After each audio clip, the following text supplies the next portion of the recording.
नमस्कार, जय महाराष्ट्र मित्रांनो। आताच्या क्षणाची सर्वात मोठी आणि महत्त्वाची बातमी समोर येत आहे। सत्तेसाठी वाटतील ते आयारामांना तिकीट, निष्ठावंतांची कोंडी काय आहे सविस्तर अपडेट मित्रांनो जाणून घेऊया। महाराष्ट्राचे लोकसभेचे वातावरण अतिशय विचित्र झालेले दिसते। काही झाले तरी जिंकायचेच असेच ध्येय जणू डोळ्यासमोर ठेवून अनेक पक्षातून उमेदवार आपल्या पक्षात घेतले आले व या आयारामांनाच यावेळी निवडणुकीचे तिकीट देण्यात आले। मात्र यात निष्ठावंतांची मोठी कोंडी झालेली आहे। महाराष्ट्रातील 48 पैकी तब्बल 20 जागेवर उमेदवार हे दुसऱ्या पक्षातून आयात केलेले निश्चित करण्यात आले आहेत। यात कोणत्या जागा व कोणते उमेदवार आहेत यात एक नजर टाकूयात। रावेरचे शरद पवार गटाचे उमेदवार श्रीराम पाटील यांनी लोकसभा निवडणुकीपूर्वी भाजपमध्ये प्रवेश केलेला होता, परंतु येथे भाजपने रक्षा खडसे यांना उमेदवारी दिल्याने ते राष्ट्रवादी काँग्रेसच्या शरद पवार गटाकडून तिकिटासाठी प्रयत्नशील झाले।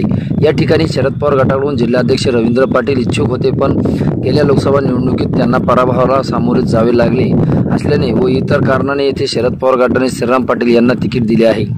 धाराशिवमध्ये महाविकास आघाडीकडून ओमराजे निंबाळकर लढणार आहेत।